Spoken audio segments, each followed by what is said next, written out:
मन और आत्मविश्वास के घाव पर कोई औषधि काम नहीं कर रही थी। गौतम ने फैसला किया कि अब आगे नहीं बढ़ेगा।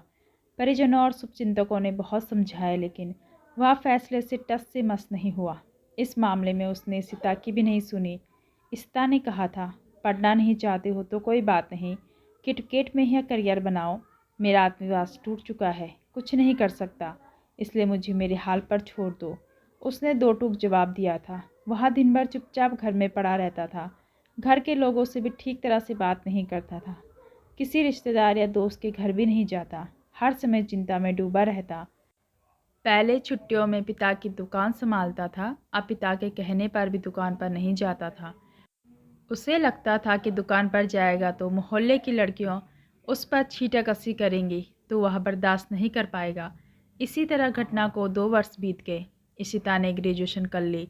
जॉब की तलाश की तो वह भी मिल गई। बैंक में जॉब मिली थी। पोस्टिंग मालदा में हुई थी। जाते समय इशिता ने उससे कहा, कोलकाता से जाने की इच्छा तो नहीं है, पर सवाल ज़िंदगी का है।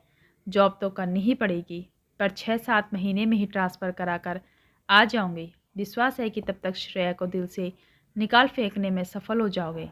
इशिता मालदा चली गई तो गौतम पहले से अधिक अवसाद में आ गया। अब उसके माता पिता ने उसकी शादी करने का फैसला किया।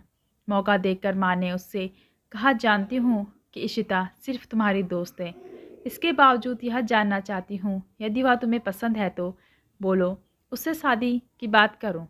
वह सिर्फ मेरी दोस्त है, हमेशा दोस्ती रहेगी।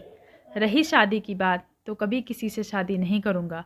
यदि किसी ने मुझ पर दबाव डाला तो घर छोड़कर चला जाऊँगा। गौतम ने अपना फैसला बता दिया तो माँ और पापा ने उससे फिर शादी के लिए कोई ज़बरदस्ती नहीं की। उसे उसके हाल पर छोड़ दिया। लेकिन एक दोस्त ने उसे समझाते हुए कहा, श्रेया से तुम्हारी शादी नहीं हो सकती, यह अच्छी तरह जानते हो, फिर ज़िंदगी बर्बाद क्यों कर रहे हो? किसी से विवाह कर लोगे तो पत्नी का प्यार पाकर अवश्य ही उसे भूल जाओगे। जानता हूँ कि तुम मेरे अच्छे दोस्त हो, इसलिए मेरे भविष्य की चिंता करते हो, परंतु सच्चाई यह है कि श्रेया को भूल पाना मेरे बस की बात नहीं है। दोस्त ने तरह तरह से समझाया, पर वह किसी से भी समझ पाना मुश्किल हो रहा था। शादी करने के लिए राजी नहीं हुआ। इशिता गौतम को सप्ताह में 2-3 दिन फ़ोन अवश्य करती थी। वह उसे बताता था कि जल्द ही श्रेया को भूल जाऊंगा, जबकि हकीकत कुछ और ही थी। हकीकत यह थी कि इशिता के जाने के बाद उसने कई बार श्रेया को फ़ोन लगाया था, पर लगा नहीं था। घटना के बाद शायद उसने अपना नंबर बदल दिया था। न जाने क्यों उससे मिलने के लिए बहुत बेचैन था। समझ नहीं पा रहा था कि कैसे उससे मिले। अंजाम की परवाह किए बिना उसके घर जाने कर मिलने का वह सोचने लगा था। तभी एक दिन श्रेया का ही फ़ोन आ गया। बहुत देर तक विश्वास नहीं हुआ कि उसका फ़ोन है। विश्वास हुआ तो पूछा, कैसी हो? तुमसे मिलकर अपना हाल बताना चाहती हूँ।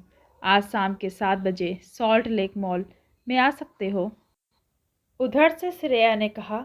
खुशी से लबालब होकर गौतम समय से पहले ही मॉल पहुंच गया। श्रेया समय पर आई। वह पहले से अधिक सुंदर दिखाई पड़ रही थी। उसने पूछा, मेरी याद कभी आई थी? तुम दिल से गई ही कब थी? जो याद आती तुम मेरी धड़कन हो। कई बार फ़ोन किया था, लगा नहीं था। लगता भी कैसे, तुमने नंबर जो बदल दिया था। उसका हाथ अपने हाथ में लेकर श्रेया बोली, पहले तो उस दिन की घटना के लिए माफ़ी चाहती हूँ। मुझे इसका अनुमान नहीं था कि मेरे झूठ को पापा और भैया सच मानकर तुम्हारी पिटाई करा देंगे। फिर कोई लफड़ा ना हो जाए, इस डर से पापा ने मेरा मोबाइल ले लिया।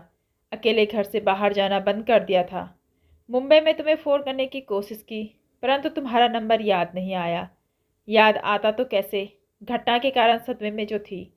उन्होंने शोर सिफारिश की तो श्रेया के पिता ने मामला वापस ले लिया। फ़िलहाल वहाँ ग्रेजुएशन करने के बाद 3 महीने पहले ही आई हूँ। बहुत कोशिश करने पर तुम्हारे एक दोस्त से तुम्हारा नंबर मिला है, तो तुम्हें फ़ोन किया। मेरी सगाई हो गई, 3 महीने बाद शादी हो जाएगी। यह कहने के लिए बुलाया है कि जो होना था वह हो गया। अब मुद्दे की बात करते हैं। सच्चाई यह है कि हम अब भी एक दूसरे को चाहते हैं। तुम मेरे बगैर बेताब हो, मैं तुम्हारे लिए, इसलिए शादी होने तक हम रिश्ता बनाए रख सकते हैं। चाहोगे तो शादी के बाद भी मौका पाकर तुमसे मिलते रहूँगी। ससुराल कोलकाता में ही है, इसलिए मिलने जुलने में कोई परेशानी नहीं होगी।